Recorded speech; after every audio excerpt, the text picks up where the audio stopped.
मथुरा कृष्ण जन्मभूमि शाही ईदगाह मस्जिद मामले से जुड़ी एक बड़ी खबर आपको दे रहे हैं। अमीन सर्वे कराने के मामले में आज सुनवाई होगी। मथुरा की सीनियर डिवीजन कोर्ट में यह सुनवाई होगी। जमीन विवाद को लेकर हिंदू सेना की याचिका पर कोर्ट में सुनवाई की जाएगी। हिंदू सेना की याचिका पर कोर्ट ने अमीन निरीक्षण करने का आदेश दिया था, लेकिन मस्जिद पक्ष ने अमीन सर्वे रोकने की अपील की थी। 2 जनवरी को मस्जिद पक्ष ने याचिका दायर की। आज इस मामले में कोर्ट में सुनवाई होगी। बड़ी खबर है, 2 जनवरी को मस्जिद पक्ष की तरफ से याचिका दायर की गई थी और आज इस पूरे मामले में सुनवाई है। देखिए, अमीन सर्वे कराने के मामले में यह सुनवाई आज होगी। मथुरा की सीनियर डिवीजन कोर्ट में यह सुनवाई होनी है।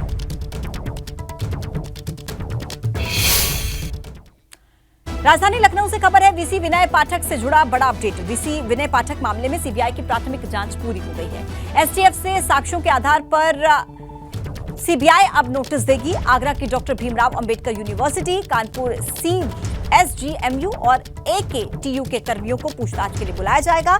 इस पूरे मामले में एसटीएफ के अफसरों के भी बयान लेने की तैयारी है। 6 जनवरी को सीबीआई ने मुकदमा दर्ज करके जांच शुरू कर दी थी। सीएसजीएमयू के कुलपति विनय पाठक पर भ्रष्टाचार के आरोप लगे हैं। आगरा विश्वविद्यालय में भी तैनाती के दौरान कमीशनखोरी के आरोप इन पर लगे थे।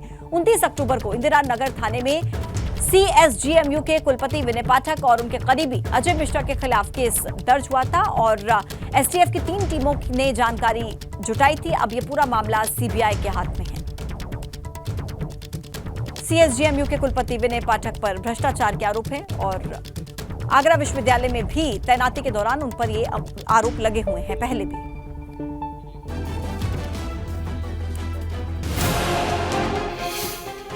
यूपी दौरे पर भाजपा राष्ट्रीय अध्यक्ष जेपी नड्डा गाजीपुर में नड्डा बूथ कार्यकर्ताओं से करेंगे मुलाकात। गाजीपुर में नड्डा एक जनसभा को भी करेंगे संबोधित।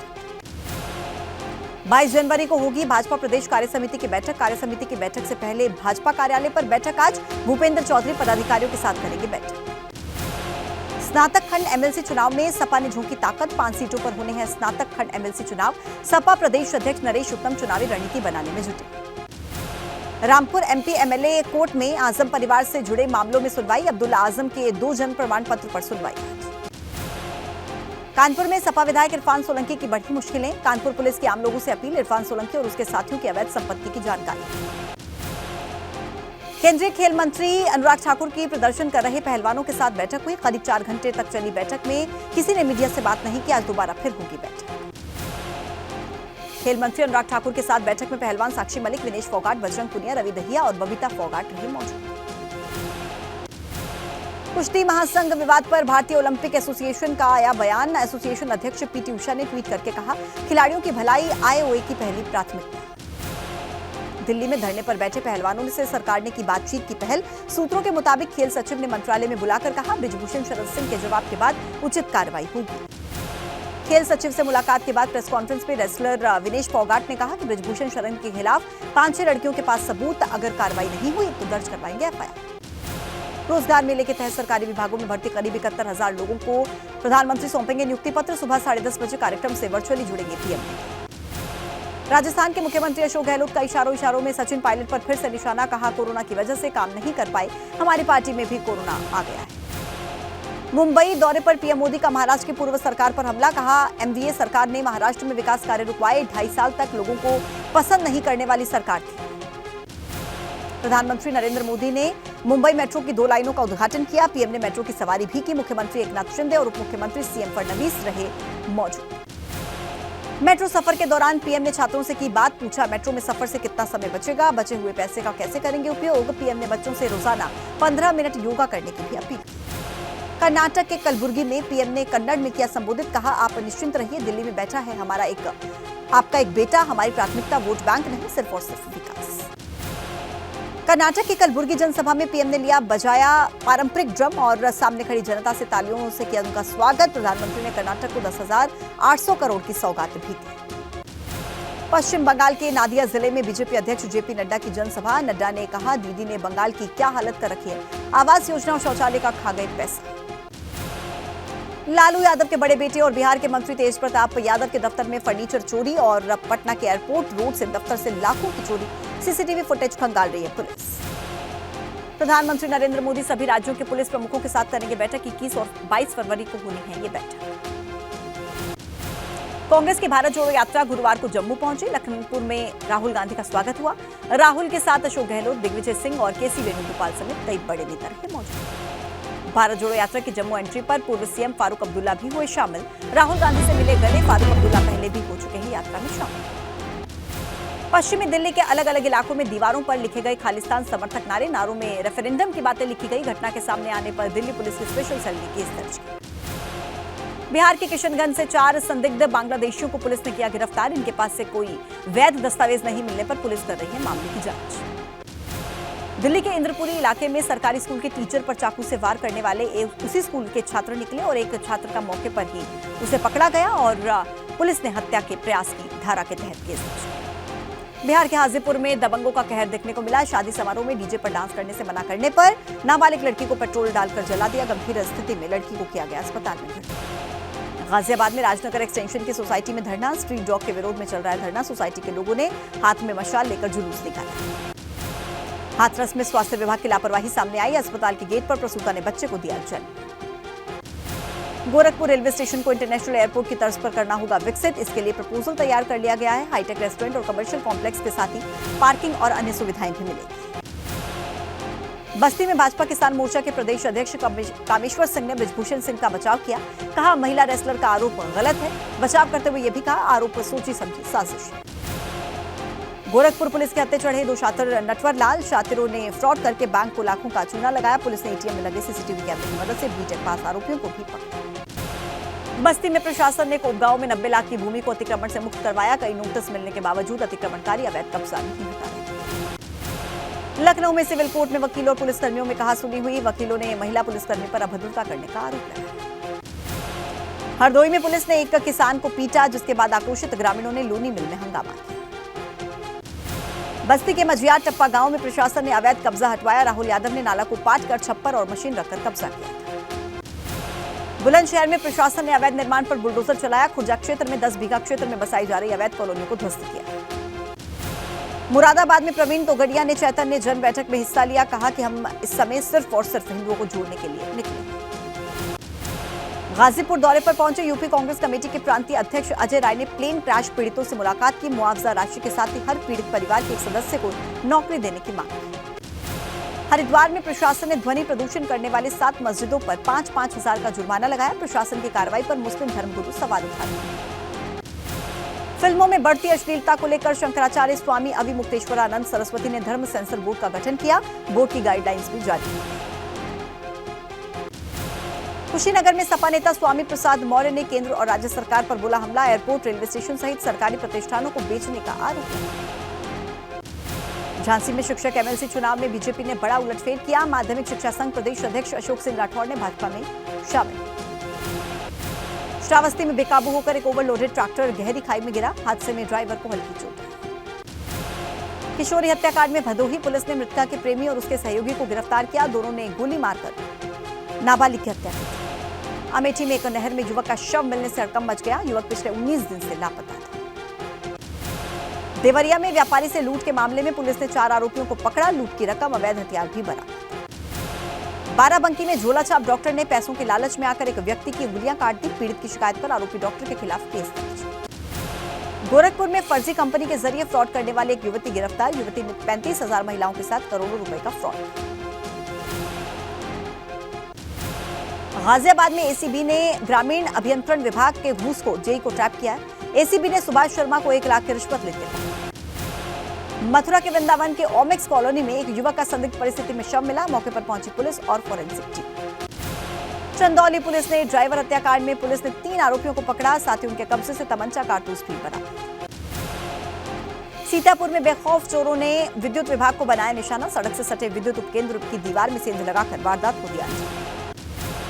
बाराबंकी में एसटीएफ ने ड्रग तस्करी गैंग के 2 शातिरों को पकड़ा। साथ ही उनके पास से करीब 2.5 करोड़ की ब्राउन शुगर बरामद।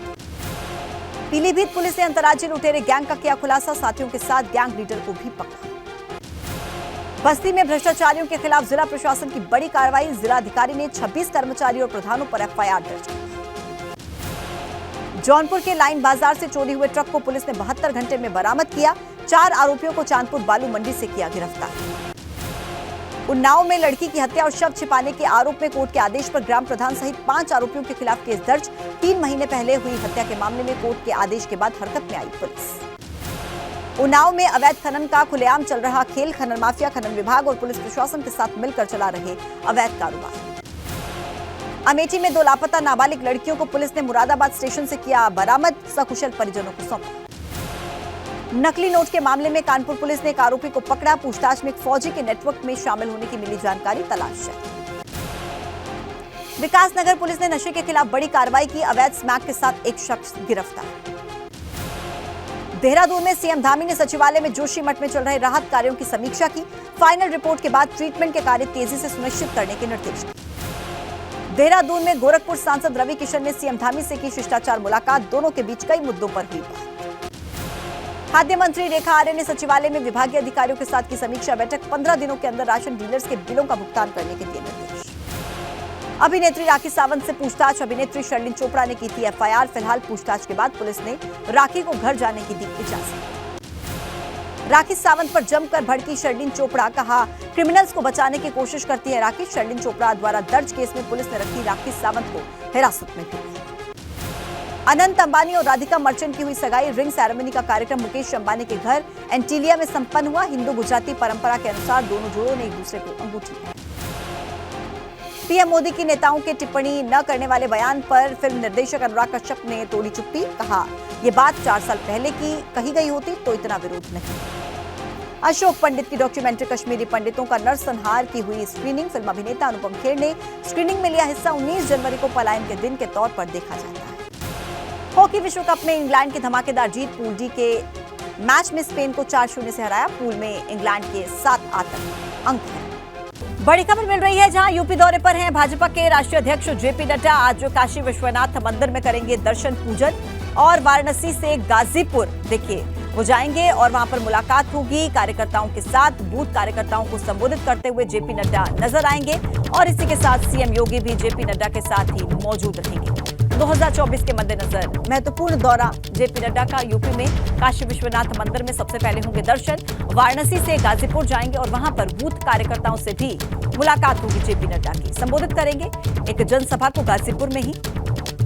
मुख्यमंत्री योगी आदित्यनाथ भी उनके साथ मौजूद होंगे।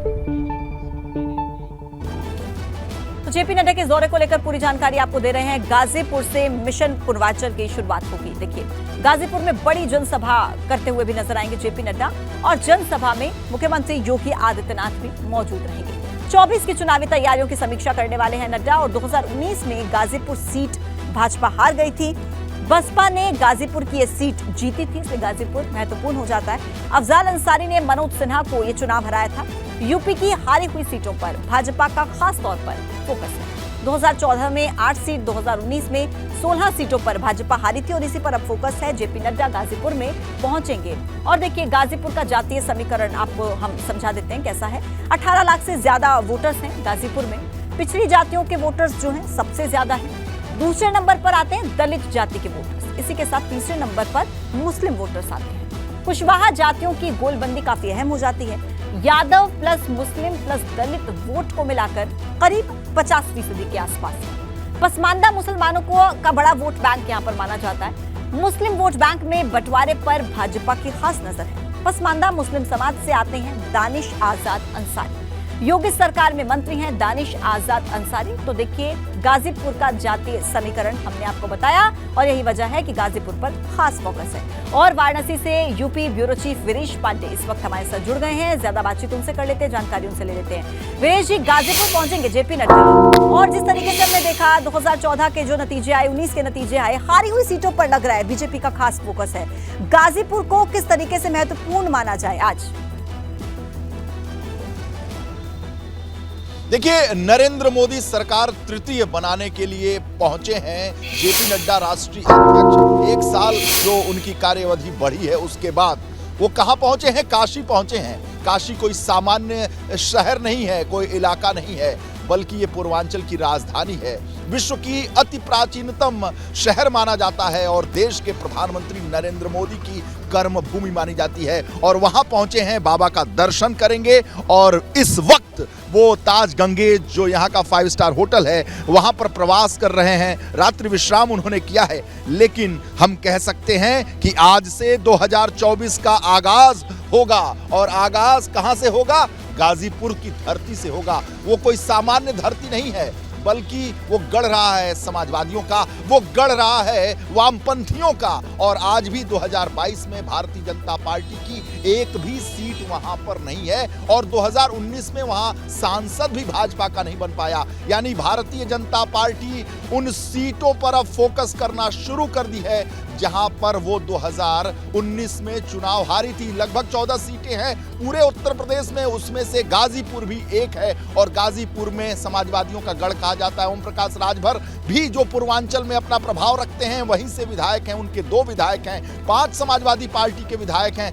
2017 में 5 ओम प्रकाश राजभर को लेकर भारतीय जनता पार्टी के विधायक थे, तो वो उस भूमि से आज गरजेंगे, बरसेंगे और अपने बूथ लेवल के जो अध्यक्ष हैं, सदस्य हैं, लोकसभा को संचालन करने वाली जो कमेटी है उनके साथ बैठेंगे। इसका नाम है लोकसभा का प्रवास, लेकिन वो गाजीपुर की धरती है। यानी उन सीटों पर फोकस है और फोकस है पूरे देश में। लगभग 160 ऐसी सीटों का चयन भारतीय जनता पार्टी ने किया है जहां पर 2019 में उनके सांसद नहीं थे। तो ऐसे सवाल आपसे मैं और पूछना चाहूंगी, अब होमवर्क हम देखते हैं कि चुनाव से पहले भाजपा जिस तरीके से रणनीति बनाती है, अपनी इसी रणनीति के लिए भारतीय जनता पार्टी जानी जाती है। लेकिन जिस तरीके से गाजीपुर की धरती से शुरुआत हुई है, आप भी पूरी जानकारी दे रहे हैं, ये चुनौती कितनी बड़ी रहेगी भारतीय जनता पार्टी के लिए या आसान रहेगा पहले के कंपैरिजन में? देखिए, भारतीय जनता पार्टी ऐसी पार्टी है जो बूथ लेवल से काम करती है, पन्ना लेवल से काम करती है और उसकी सबसे छोटी इकाई तक उसके अध्यक्ष मिलते हैं। आज जो गाजीपुर में कार्यक्रम है उसमें बूथ के अध्यक्ष, सदस्य और तमाम पार्टी के नेता कार्यकर्ताओं से राष्ट्रीय अध्यक्ष की मुलाकात होगी। उसमें मुख्यमंत्री योगी आदित्यनाथ भी होंगे। और मैं सबसे महत्वपूर्ण गाजीपुर की आपने बात की तो कह दूंगा कि उत्तर प्रदेश में बाबा का बुलडोजर का शासन इस पूरे उत्तर प्रदेश की पहचान हो गई है। मैं मुंबई के दौरे पर था, मुख्यमंत्री योगी आदित्यनाथ के साथ फिल्मी दुनिया के लोग मिल रहे थे, इंडस्ट्रियलिस्ट मिल रहे थे, सबने इस बात की सराहना की कि कानून का राज है, बुलडोजर का शासन है। और 2022 में योगी सरकार अगर रिपीट की है तो उसमें बुलडोजर का शासन और मोदी जी के राशन की सबसे बड़ी भूमिका है। एक ट्रेडमार्क हो चुका है बुलडोजर का शासन यानी कानून का शासन। और इसकी शुरुआत हुई थी गाजीपुर से, भय मुक्त गाजीपुर। और हम कह सकते हैं कि उन माफिया मुक्त गाजीपुर से शुरुआत कर रहे हैं इस चुनाव का। यह समझना होगा कि गाजीपुर की ही धरती को क्यों चुना उत्तर प्रदेश में जेपी नड्डा ने और भारतीय जनता पार्टी के हाईकमान ने। इसलिए चुना कि भय मुक्त उत्तर प्रदेश, माफिया मुक्त उत्तर प्रदेश का आगाज गाजीपुर की धरती से हुआ और योगी सरकार का जो और यही वजह है कि अब फोकस सबसे पहले, शुरुआत सबसे पहले, आगाज सबसे पहले गाजीपुर की इसी धरती से हो रहा है। वीरेश जी, बहुत धन्यवाद आपका जानकारी हम तक पहुंचाने के लिए। खबर है दिल्ली से, कल देर रात खिलाड़ियों से खेल मंत्री अनुराग ठाकुर ने बात की और खिलाड़ी बृजभूषण सिंह शरण के इस्तीफे की मांग पर अड़ गए। आज एक बार फिर हो सकती है बातचीत। 22 जनवरी को कुश्ती फेडरेशन की बैठक होनी है। बृजभूषण शरण के इस्तीफे पर इस पर कोई निर्णय लिया जा सकता है। प्रदर्शन कर रहे पहलवानों से खेल मंत्री ने मुलाकात की। देखिए, बड़ी खबर, देर रात खेल मंत्री के साथ खिलाड़ियों की मीटिंग हुई और बात हुई। खेल मंत्री अनुराग ठाकुर ने 4 घंटे तक उनके साथ देखिए ये बैठक की, उनसे बातचीत की और इस्तीफे की मांग कर रहे थे खिलाड़ी इस दौरान बृजभूषण शरण की। इस दौरान अनुराग ठाकुर ने भी कहा कि जवाब का इंतजार हो रहा है, आश्वासन दिया कि उचित कार्रवाई की जाएगी अगर ये आरोप सही साबित होते हैं। खेल मंत्री अनुराग ठाकुर के घर पर ही ये 4 घंटे तक बैठक हुई थी और ये सभी खिलाड़ी देखिए बैठक में जो नजर आए। देर रात खेल मंत्री के साथ खिलाड़ियों की ये मीटिंग हुई, 4 घंटे करीब ये बैठक चलती रही और इसमें आश्वासन मिला अनुराग ठाकुर की तरफ से। खिलाड़ियों ने बृजभूषण शरण सिंह के इस्तीफे की मांग की। अपनी अलग अलग मांगे भी खिलाड़ियों की तरफ से देखिए रखी गई और पहलवानों से खेल मंत्री की मुलाकात। और उम्मीद है कि अब कुछ ना कुछ जरूर हल इस पूरे मामले पर निकलकर सामने आएगा, क्योंकि लगातार खिलाड़ी कह रहे हैं कि 2 दिन हो चुके हैं लेकिन अब तक कोई कार्रवाई नहीं की गई है।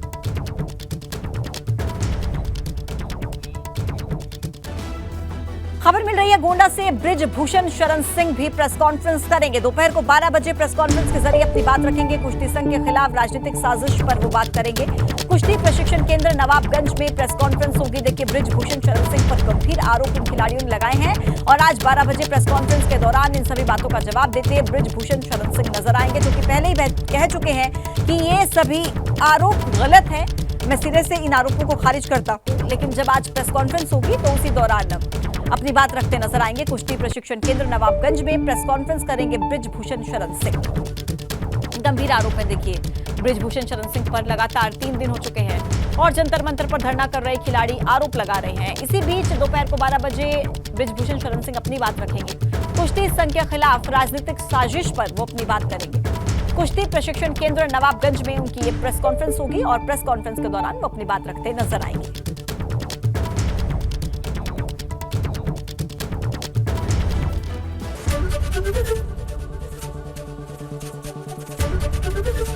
एबीपी गंगा, खबर आपकी, जुबान आपकी।